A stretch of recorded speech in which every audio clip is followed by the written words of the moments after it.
Imo Week, le podcast, spécial Trophée Logement et Territoire 2021. Retrouvons maintenant les intervenants du grand débat, animé par Pascal Bonnefille, autour du thème logement, les propositions des professionnels. Bonjour Yannick Borne, président de Procivis.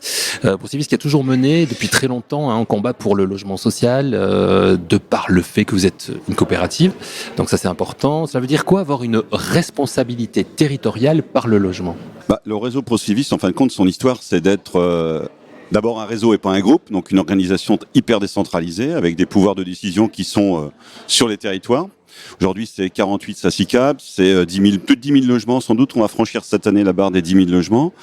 Un réseau aussi d'administrateurs de biens, donc une organisation assez particulière, parfois peut-être un peu compliquée à lire et à détecter complètement de l'extérieur. Mais nous, notre ADN, c'est de coller aux politiques territoriales. Et donc, c'est cette culture-là qui est chez nous, c'est-à-dire on s'appuie bien évidemment sur les décisions des collectivités locales et de leurs orientations.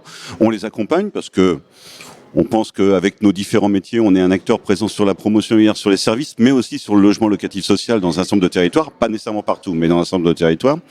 Et donc cette présence sur pratiquement toute la chaîne du logement nous confère, je pense, une légitimité et puis une capacité à analyser les marchés. Donc on est des accompagnateurs des politiques publiques. Quand on trouve qu'elles sont justes et bonnes, eh bien on essaie d'y contribuer fortement. Quand on a des nuances, on essaye d'expliquer et de contribuer à les faire évoluer. Et on croit beaucoup, nous, à la décentralisation un peu plus forte de la politique du logement pour qu'elle colle beaucoup mieux aujourd'hui qu'elle ne le colle aujourd'hui aux besoins des territoires. Vous êtes aussi, on le dit à chaque fois, un élu local, bien sûr, maire de votre commune, de Saint-Martevin, près de Laval. Votre engagement, justement, avec Procivis, avec les missions sociales, et de plus en plus, on peut dire, d'actualité, ces missions sociales que vous menez depuis une bonne quinzaine d'années, vous, je crois, vous pouvez nous les présenter ? Alors, les missions sociales, en fin de compte, c'est une partie de la RSE, en fin de compte, du réseau. C'est-à-dire que le fait d'être un réseau coopératif, ça signifie notamment que nous n'avons pas d'actionnaires au-dessus des sociétés qui prélèvent des quotes-parts de dividendes. Donc, notre activité, elle s'exerce pour une grande part dans le secteur concurrentiel, pour une part significative aussi dans le secteur social, mais elle est soumise aux mêmes obligations de performance de gestion, en tout cas assez proches de nos concurrents, avec comme tout résultat et comme tout excédent d'activité, excédent financier, un fléchage vers le développement, des volontés assez fortes en ce moment de regarder des opportunités de croissance externe, peut-être aussi des prises de risques et d'innovation. Voilà, ça c'est notre partie classique, on va dire, d'utilisation de nos fonds propres. Et puis dans le fait qu'il n'y ait pas d'actionnaires à prélever une partie de nos dividendes et qu'ils restent tous dans le périmètre des groupes, on a décidé depuis une quinzaine d'années d'accompagner les politiques publiques auprès des populations, les propriétaires occupants principalement les plus modestes, et donc de venir essayer d'être un maillon qui déclenche de fois ou qui sollicite un certain nombre de dossiers. Ça prend deux formes principalement. La principale qui marche vraiment très bien et qui est très appréciée aujourd'hui, c'est d'être notamment un préfinanceur des aides publiques dans le logement existant, parce que vous savez très bien qu'il y a aujourd'hui un accompagnement assez significatif dans ce domaine-là, mais avec une particularité, c'est que souvent pour les populations, il faut avancer un peu les fonds, en tout cas il y a éventuellement des acomptes de financement public qui sont apportés, mais le reste vient à la fin des travaux, et donc dans un certain nombre de cas, je pense notamment aux copropriétés, ça peut être assez compliqué pour certaines familles modestes, et donc le réseau a mis en place tout un mécanisme de préfinancement qui aujourd'hui est reconnu, complètement sécurisé, pour les accédants bien évidemment, mais aussi pour nous. Et puis la deuxième partie qui est un petit peu moins importante aujourd'hui en volume parce qu'il y a d'autres dispositifs qui existent et qu'il y a eu un gros effort du gouvernement sur l'aide au logement existant, c'est le financement des restes à charge pour les populations, on va dire en gros sous plafond ANA, quoi. Voilà un petit peu les mécanismes. Sur la période 2018-2022, on sera autour de 400 millions d'euros d'accompagnement des populations modestes, avec une règle du jeu qui est assez simple. Quand il n'y a pas besoin de nous, il n'y a pas besoin de nous, c'est pas grave. Et nous, on vient pour déclencher là où c'est plus compliqué. Vous participez aujourd'hui dans le cadre de ces trophées logement et territoire à un débat dans le thème est logement, les propositions des professionnels. Alors c'est très large comme sujet. Quels enseignements vous tirez justement vous en tant que professionnel du logement de la crise sanitaire économique qui a touché tout le monde ? Est-ce que ça a changé les choses justement ? Alors Nous, on vient de sortir il y a quelques jours notre deuxième baromètre. Un baromètre qu'on avait lancé l'année dernière, au mois de novembre, et en fin de compte qui était né d'un agacement un peu de ce qu'on avait lu en juin-juillet 2020, sortie de Covid, premier confinement, enfin sortie de confinement plutôt. Et on voyait tout de suite des déclarations qui allaient prévoir un exode urbain massif. On trouvait que c'était un peu précipité. Et on a un petit sujet quand même dans le secteur du logement, c'est que je suis pas certain qu'on analyse toujours parfaitement avec détail la demande. Et donc, on avait lancé ce premier baromètre, on vient de lancer le deuxième. Qu'est-ce qu'il nous le dit, ce deuxième baromètre? Il nous dit d'abord des choses qu'on connaît tous, mais qu'on a besoin quand même par moment de documenter un peu plus. Un, que tout le monde n'a pas vécu la période de crise sanitaire de la même façon en fonction de son logement. Donc là, il y a un vrai sujet social. Deux, que l'aspiration à la maison individuelle reste majoritaire et très fortement majoritaire. Et puis trois, qu'il y a une aspiration à la mobilité, mais entre l'intention et le passage à l'acte, il y a quand même un vrai frein. Et plusieurs freins. Il y a des freins liés à l'emploi, il y a des freins liés au coût, évidemment. Il y a des freins liés à la vie familiale. Il y a tout un tas de freins, ce qu'on comprend tous, hein, mais qu'il y a quand même malgré tout une aspiration de changer de territoire, mais progressivement, et de passer d'une ville à une ville un tout petit peu moins importante, sans pour autant franchir un cap très fort d'une grande ville à une toute petite ville. Il y a des étapes progressive. Donc c'est un petit peu ça que ça nous conduit à analyser. Et puis l'autre grande question qui se pose, c'est aujourd'hui quand même sans doute en lien un peu avec la crise sanitaire, mais on a l'impression de voir que partout c'est difficile de se loger, ce qui était quand même pas le cas. Enfin, c'est pas la lecture qu'on en avait il y a quelques mois. Partout, ça a l'air d'augmenter en termes de prix de loyer. Et quand je dis partout, c'est même des territoires qui étaient très identifiés comme très détendus. C'est pas un mot que j'aime beaucoup, mais c'était comme ça qu'on les qualifiait.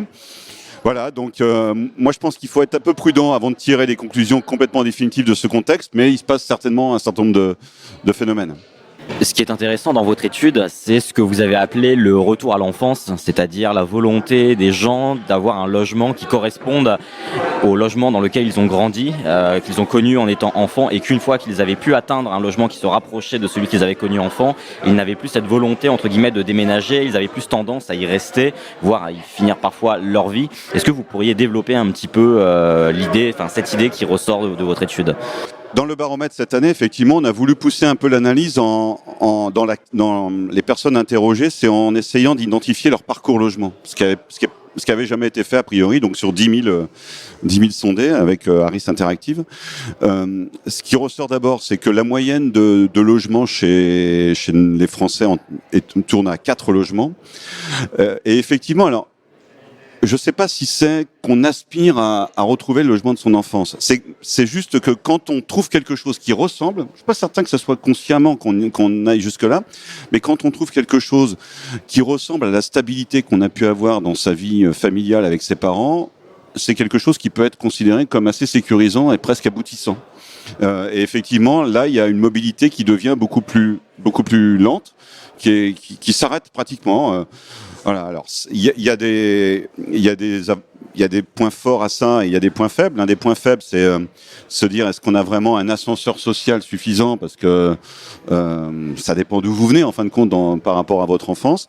Mais c'est vrai que quand on a eu un environnement dans sa première partie de vie qu'on a considéré sécurisant par le logement et qu'on le retrouve dans sa vie autonome derrière, on a l'impression que là, il y a, pour une grande part, un espèce d'arrêt à la recherche de quelque chose de plus. Alors, c'est un sondage. On va essayer d'étoffer un peu. Il y a beaucoup de données, donc il y a encore des analyses croisées qui doivent se faire. On essaye aussi de le régionaliser, parce qu'on a beaucoup de données régionales, donc on va voir si c'est des comportements qui sont homogènes sur le territoire, ce qui est peut-être pas certain suivant les zones territoriales.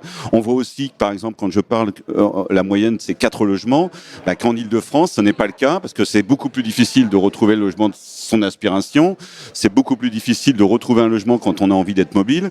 Voilà, donc vraisemblablement qu'il y aura des nuances régionales, mais on en tire quand même des enseignements assez forts par rapport à ça. Et tous ceux qui ont regardé l'étude sont questionnés par ce phénomène-là. Donc il va falloir qu'on le documente plus, qu'on creuse un peu plus sans doute pour voir exactement ce qu'il y a complètement derrière. Juste une dernière question, Yannick. On arrive sur une campagne présidentielle, l'élection présidentielle. Le logement est-il suffisamment mis en avant, d'après vous, dans la campagne de tous les candidats? Faudrait-il qu'il le soit plus? Qu'est-ce que vous aimeriez dire, vous, aux différents candidats? D'abord, ce qu'on aimerait dire, c'est que c'est aujourd'hui un sujet majeur avec l'emploi pour l'ensemble des habitants. Quand vous avez un emploi ou quand vous avez un logement, c'est pas pareil quand vous n'en avez pas dans votre vie. Donc, c'est vraiment un sujet majeur. Deuxième chose, rappelons que c'est quand même une dépense importante dans le budget de chacun d'entre nous tous les mois. C'est la première dépense la plupart du temps, sauf quand vous avez fini de payer éventuellement votre accession à la propriété. Donc, c'est quand même une place importante dans la vie de chacun d'entre nous. C'est sûr que le logement a toujours beaucoup de difficultés à prendre une vraie place dans les campagnes présidentielles. C'est pas nouveau. C'est qu'on a fait un petit retour en arrière depuis 95. En fin de compte, il a eu une vraie place en 95 et en 2007. En 95 avec Jacques Chirac et Pierre-André Périssol qui portaient la création du prêt à taux zéro. C'était un truc fort, donc c'était marquant. Et puis en 2017 avec un des candidats qui avait parlé d'une France tous propriétaires, dont je suis pas certain que ce soit un slogan qui soit très très porteur. Nous, ce que l'on dit aujourd'hui aux candidats, c'est que il faut s'approprier franchement cette problématique du logement. C'est une matière qui est compliquée. Moi qui suis élu local, qui ai la chance de baigner dans l'activité logement, je suis à peu près à l'aise avec le sujet, mais je comprends que pour les élus locaux qui arrivent, c'est une matière, qui découvrent ce secteur-là, c'est une matière complexe.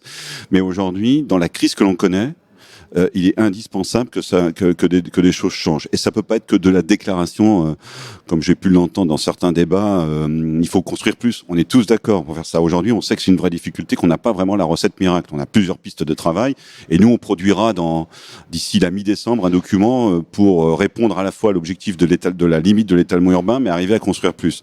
Et donc, il faut vraiment revenir sur des positions. Moi, je pense par exemple que l'appel à accession est un sujet qui doit être remis sur la table. Je pense que la question du zonage, c'est un sujet aujourd'hui qui est un peu archaïque et qu'il faut repenser. Je pense que le sujet de la fiscalité locale est un vrai débat parce que il est aujourd'hui, vous faites pas de logement sans partenariat et sans partage d'analyse territoriale avec les collectivités locales. Voilà, il y a beaucoup de sujets sur la table et je formule l'espoir quand même que les candidats prennent ça en main et que tous les acteurs que nous sommes, la journée d'aujourd'hui y contribuera, mais nous on est aussi à l'USH, moi je suis vice-président de l'USH, l'USH va amener ses contributions, la Fondation Abbé Pierre y mettra aussi les siennes. Donc vous avez l'oreille des gouvernants. On a l'oreille, après on avait un peu l'impression de l'avoir aussi en 2017, on n'a pas vu que ça se traduisait par beaucoup d'effets, quoi. Donc voilà, il va falloir trouver la bonne formule par rapport à tout ça. Merci beaucoup Yannick Borde, merci. Merci.